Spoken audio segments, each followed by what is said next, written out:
ବାହୁଡାରେ release କରୁଛି I am Kalia. ଆଜି ଆମେ ସବୁ ଏଠିକି ଆସିଛୁ କଲ୍ୟାଣପୁର ଫେଷ୍ଟିଭାଲକୁ।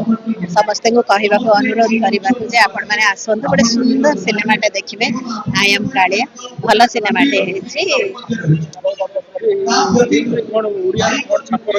ପୁରା ଯୋଉଟା କହୁଛନ୍ତି ଆଇ ଆମ୍ କାଳିଆ, ଆମେ ବେଳେ ବେଳେ ଓଡିଆ ଲୋକ ଟିକେ ଟିକେ ଇଂଲିଶ ଟିକେ ଟିକେ ହିନ୍ଦୀ କହିଦଉନୁ କି, ସେଇପରି କଥାଟା ଏଇଟା। ପୁରା ଆମରି ଭାଷା ଆମରି କଥା। ଆଉ କଣ ଆଉ କହିବି ତା ବିଷୟରେ। ସିନେମାଟି ଟୋଟାଲି ସରି ଯାଇଥିଲା, ପୁନା ତ୍ରିପାଠୀ, ମୁଁ, ହରି, ଆମେ ସବୁ ମାନେ ଗୋଟେ ଘରୁଆ ଘରୁଆ ପରିବେଶ ଭିତରେ ସୁଟିଂଟି ହେଇଥିଲା। କଥା ଗୁଡିକ ବି ଆମ ଭିତରେ ରହିଥିଲା, ଏମିତି କିଛି ଲେଖା ଲେଖିର କଥା ନଥିଲା, ସ୍କ୍ରିପ୍ଟ ର କଥା ନଥିଲା। ଆମେ ବସିକି ନିଜେ ନିଜେ ଇଏରେ ବସିକି କରୁଥିଲୁ।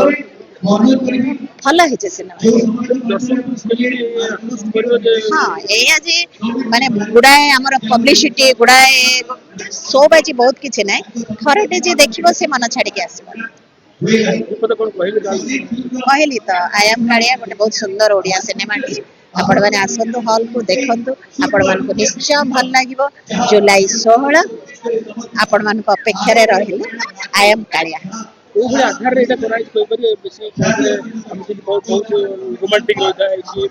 ନା, ଏଇଟା ପୁରା ଘରର ପରିବେଶ, ଆମ ନିଜ ନିଜ କଥାରେ, ଆମ ନିଜ ନିଜ ଘରର କଥାଟେ। ଗୋଟେ ରୋମାଣ୍ଟିକ, ଗୋଟେ ଭୂତଟେ, ଗୋଟେ ପ୍ରେତଟେ, ସେମିତିଆ କିଛି ଘଟଣା ଏଠି ନାହିଁ। ଗୋଟେ ବହୁତ ସୁନ୍ଦର କଥାଟେ, ଘରର କଥାଟିଏ, ଘର ପରିବାରର ଯୋଉ ଘଟଣା ସବୁ ଆଜିକାଲି ଘଟୁଛି, ପିଲାମାନଙ୍କର କଥା, ବାପା ମାଙ୍କର କଥା, ସେଇଭଳି କଥାଟିଏ।